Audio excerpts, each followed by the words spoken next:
Hey, what's up, guys? This is your RacePace coach, and today we will go over dealing with parents.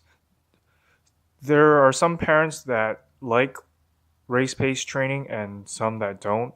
For me, most of my parents likes the RacePace training program that I provide for their kids because of the results that it produces.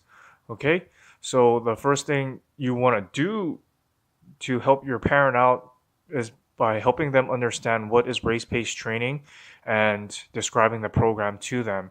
Okay, so um, how I describe race-based training is, they're not doing a max yardage program where they're just coming to swim practice to work hard to feel that they worked hard and will improve. Okay, so race-based training is, standardized.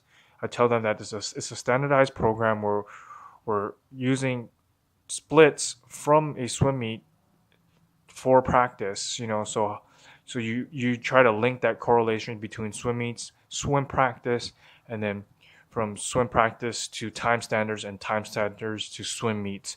So it goes in a cycle instead of max yardage where you can't really link swim practice performance to swim meet performance, and then you can't really link time standard performance swim practice performance to per, time standard time standards in general. Okay, so you first of all you got to describe the program, the training period, the sets that we do. What I did was I went over a set that we would do, um, like 2550s or 1250s, and then I would go over the rest periods with them. How you get a 10 minutes rest after a 100 race, 5 minutes rest after a 50 race. And then I tell them that they at least should get at least 6 sets done in a 2-hour practice period.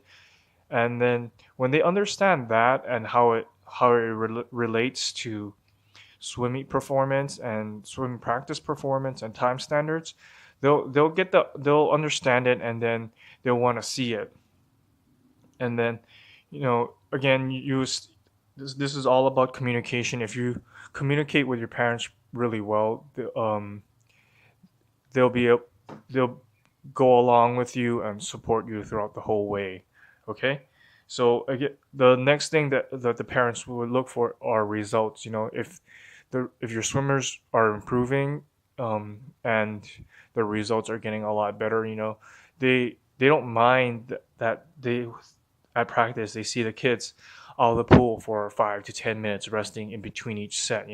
At the beginning they did because it was something that they weren't used to, because when you're doing a max yardage program, there's most of the times the swimmers are in the water swimming, and like resting like 1 or 2 minutes on the wall, and then another set happens, and then they're just swimming max yardage throughout the whole program. Okay, so the results really makes the, again, parents happy, and that's what they expect.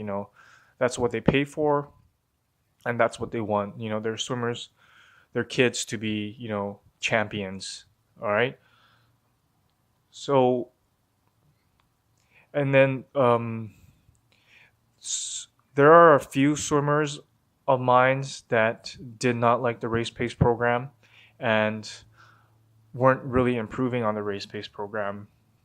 Okay, but this is like, I from my point of view, that's only like 5%. 5% of those swimmers did not like the program and weren't really improving on the program.